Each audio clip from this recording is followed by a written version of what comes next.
I'm Andrew, and after 17 years, I have decided to take to the bodybuilding stage for the first time. And I am only 2 days away now.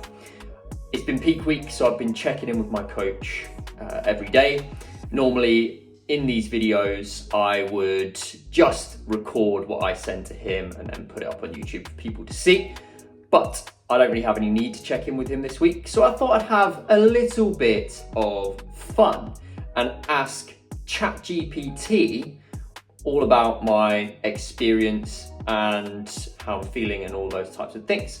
I've given it some background information and I'm just about to click go, and we will see what questions I get asked and I will go through and answer them all for you. Right then. Let's see. It's thinking about it. That's a great amount of detail apparently, but they can definitely use it to craft some engaging deep dive questions for your video interview. Cool. Number one then. So you've been training for over 17 years. How does this competition feel different from any other challenge you've faced in your fitness career? Wow. Okay, so for me, this has been the toughest challenge, mainly because of the depth of the diet that I've needed to go into, the deficit that I've needed to go into, and it's been a mental battle. I cut down for a photo shoot last year and got pretty lean, but I've taken it a little bit further this time, and I think there was probably some fatigue from that photo shoot. Cut still there in my head. I never really came out of that fully before I started this. So yeah, in terms of that as a challenge, I mean, I've had my fair share of injuries and things in the past, but at least you can sort of train around those and you still feel good because you're getting food in and you're not sleeping like crap, feeling moody and hungry and all of those things. So that is my toughest challenge. Peak week experience. You've been through peak week with severe carb depletion and high intensity cardio. How did your body respond and what mental strategies did you use to push through those difficult days?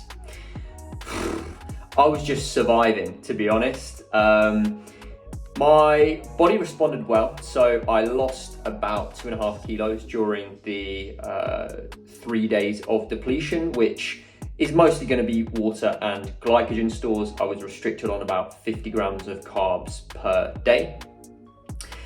And today is the second day of repleting carbs. So I'm on about 450 grams of carbs a day now, and my body weight is almost back up where it was. And judging on things, I'm looking tighter this morning. I am working with my coach every day, taking photos, and he's just manipulating the carbs based on that. But he said that I'm in a really good spot. We haven't maxed me out yet, so I'm likely going to see a little bit more carbs come in tomorrow. I would assume maybe a little bit more fat, and then show day Sunday. So mental strategies that I've used to push through. I think I'm just one of those people that when I have my mind set on a goal, I'm just locked in and nothing else matters outside the goal. And I just keep telling myself, what do I want the most? And it's to step on stage fully confident that I've done everything that I possibly can and controlled everything I possibly can to look the best that I could. So for me, it's an easy decision when I'm faced with a big slab of cake or a couple of beers with my mates. I'll have the Diet Coke and I might have some cake. I don't cut everything out, but I make sure that it's monitored and within my calories. Carb loading strategy. So now that you're loading back up on 450 grams of carbs per day, how is that affecting your energy levels and muscle fullness? What kind of performance differences have you noticed so far? So the carb load, like I said, I'm looking a bit tighter today, hopefully look a bit tighter and fuller tomorrow. And the energy levels, I'm definitely a lot better than I was, but going from 3 really, really severe, strict deplete days where by the end of the day, I couldn't even move from the sofa to now, there's probably like a huge increase there. So my energy levels much better, and it's interesting, after the deplete days, the pump was just like non-existent, because a lot of the pump is to do with the blood, water, glycogen and stuff in the muscles and the nutrients in the muscles, whereas all of that had pretty much gone.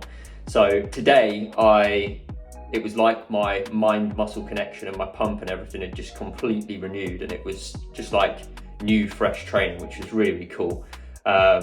Performance wise, peak week is not a time to be looking at your performance. It's more just getting a pump, making sure you're shuttling all of the good nutrients to the muscles where they need to be. Posing practice. After 5 months of posing practice, what was the toughest pose to master, and how did you build up your stamina from barely holding a pose for 10 seconds to over 40 seconds? So, if you are thinking to step on the stage at any point, do not underestimate how hard it is to hold poses. At the beginning, my stamina was absolutely terrible, and the hardest pose that I've had to master is the side pose, coming in here like this. I know you can't quite see, but typical men's physique pose. I just found that my breath, I would just gas out on that pose, maybe because I'm having to twist my body round, I don't know. But the side pose, very difficult. And the main thing is, men's physique, you need to have a nice tight midsection. And if you're breathing, you obviously the midsection's coming in and out, and you can get marked down for that. So it's very important to keep that as tight as possible. So yeah, that was 100% the hardest one I needed to master. And to build it up, that's basically what I did, 3 to 4 times per week, twice round on the mandatory poses. So men's physique, you've got the front pose, the 2 side poses, and so the front relaxed, the back relaxed, and the 2 side poses. Holding those for initially 15 to 20 seconds, do 2 rounds of that, 3 to 4 times a week, and then just build the time up. I didn't build the amount of sessions per week up, I just built the time up.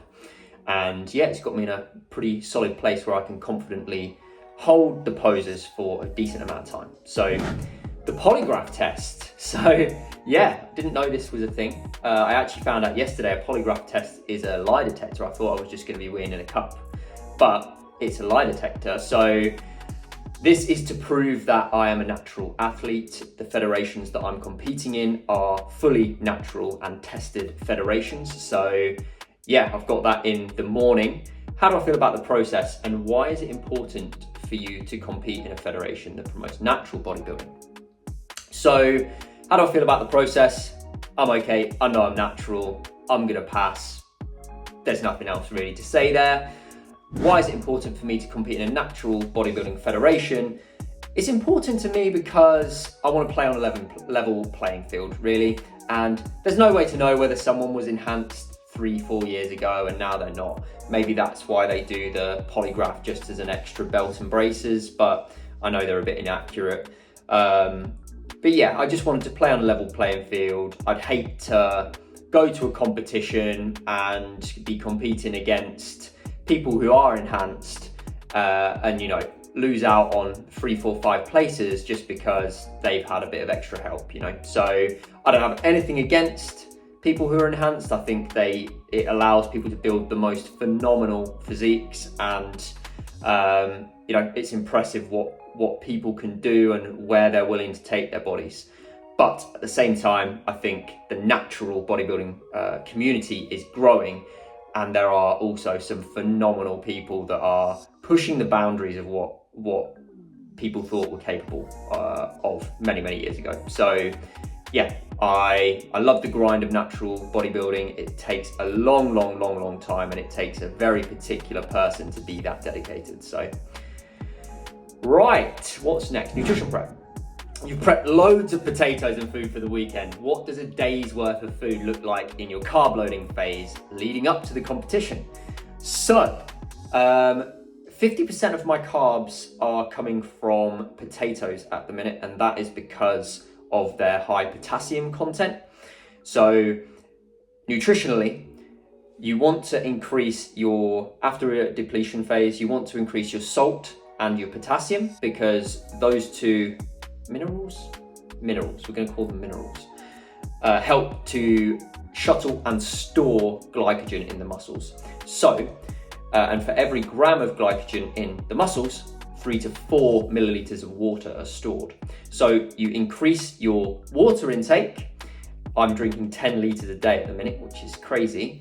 You increase your carbs, you increase your potassium, so 50% of carbs are coming from potatoes, and increase my added salt. I'm adding 1.5 teaspoons of salt per day, and that should shuttle all the nutrients combined with the pump up training that I'm doing into the muscles and make me look nice and full. So tomorrow, I will try to think what I've got. So in the morning, I've got 2 eggs, 70 grams of chicken, 400 grams of potatoes. After that, I've got protein oats. I can't remember the exact quantities. There's some peanut butter in there, some honey, and some mixed berries. Then I have pasta with tinned carrots and tuna. The reason for the tinned carrots is I'm tapering down my fiber, because fiber can cause a bit of bloating, and again, we want that tight midsection. So tinned carrots for me. And then I have more potatoes and chicken with, I think I've got like a plum, just for some added nutrients from fruit. So yeah, that's basically what the nutrition looks like. Mental game. With so many moving parts, training, diet, posing, and a full-time job, how do you stay mentally focused and avoid burnout, especially in the final days leading up to competition? It is very difficult in the final days leading up to competition, but that's quite a simple answer, and I've kind of answered it already. You've gone this far, just stay locked in for a few more days and you'll be stepping on that stage in no time, and it'll be over in no time, right? So be almost grateful that you're in that position. You've put all the hard work in, you just need to tick the final boxes and go. Throughout the process, so there are strategic things that I've been doing, adding in refeed days. So they've been incredibly helpful. There's not loads of research to suggest that they help things like performance, but they can just give you that thing to look forward to, bring back a bit of normality to your life, allow you to enjoy a takeaway here and there. And you know, I took my mum out for dinner and we had like a big feast at Wagamama's, and it's just, you know, those types of things make a huge difference. So that helps. There's also been a few deloads. I've had a bit of time off as well, a couple of holidays here and there. So it's not been too bad. And I think that is the main way that you avoid burnout. You know, you work hard, but you also try to listen to the body, keep things like your sleep in check, your nutrition, make sure that you're eating lots of volume of food so it doesn't feel like you're restricting things too much. So, you know, maybe not having so much processed food and having a bit more fruits and vegetables in a meal, it just makes it a bit more filling and enjoyable. So yeah, that's basically where we are with that. Competition day prep. You're getting your first spray tan and being oiled up for the stage. How are you feeling about all the new experiences you'll face on competition day? Well, it is going to be an experience, isn't it? And people ask me if I'm nervous, and I'm actually not right now. Perhaps before I jump on the stage, I will be. But no, at the minute, I'm feeling pretty good. I'm confident I've done everything that I can, and it just depends who turns up on the day, right? So if there are some phenomenal guys there with great physiques, I'll take my hat off to them and say, you know what, mate, well done, and maybe go again, who knows? The spray tan, I never thought I'd be the type of guy to be going and getting a spray tan, but it is what it is. Compulsory really for bodybuilding. You can step on stage without it, but you're just not going to place. And yeah, the tan obviously helps to bring out the muscles. The oil, again, I've never been oiled up before, so it is what it is. I'm just taking it all in my stride. Open Men's Physique category. You'll be competing in the Open Men's Physique category at WNBF Supernaturals. What does competing in this specific category mean to you, and how do you think your physique compares to the competition? So, The open men's physique category is not a first timers category. It is basically anyone who's anyone that isn't yet a pro can compete. So I'm going in at the deep end really for my first show. And that's quite exciting because I wanted to pit myself up against the best people that I could. And it's a big challenge, and to some that might be scary. To me, it's an opportunity to showcase 17 years of hard work, right? And how do I think that my physique compares? I would say that I'm going to do myself proud on the stage. I'm not expecting anything from the show in particular. If I can get that, that would be absolutely amazing. If not, then again, like I said, I'll just have to congratulate the people who've been doing it many, many years, and maybe take some lessons away and try again at some point in a couple of years. But I don't think I will look out of place on the stage. I think coach has said, if you can bring this kind of condition to stage, then you'll be hard to ignore. So I'll take that as a good thing, as he doesn't often give compliments. World Championships and Pro Card. So there is a possibility of being invited to the World Championships in the US and receiving a Pro Card. How does the potential to go pro motivate you? And what would it mean for your career? So again, I'm trying not to think too far ahead, but there is a possibility of being invited to the World Championships if you can get a good enough placing, which is super exciting. And yeah, I think if I can manage to achieve that, then I would be over the moon. And I mean, a pro card is probably a little bit extreme to even think about in your first season. But again, if I did that, like, that would just top my ear off completely. So, and how would it impact my career? I am potentially looking to move away from, so I work in software actually. I do a lot of my fitness stuff just as a side thing. I enjoy helping people and providing lots of value to the fitness community, but I am thinking of potentially bolstering that up a little bit. So I think it would just add to my credibility. I don't think it's gonna revolutionize anything, but it would just add to the, you know what, he has been there, done it, got the t-shirt, and he's got the results to show for it. So yeah, thank you for watching, everyone. Thank you to ChatGPT for the just amazing questions. They were good questions. If you like this video, then please drop a comment below and I will get back to everyone. And if you're not already subscribed, please do so, because it really, really helps the channel. There is going to be a road to stage, or a few road to stage videos coming out for you to watch at some point. But yeah, at the minute, I don't even know which way is left because my brain's so foggy. So it might be before the end of the year, it might be in the early new year that I put those out, but I'm capturing a lot of content as I go. So stay tuned for those.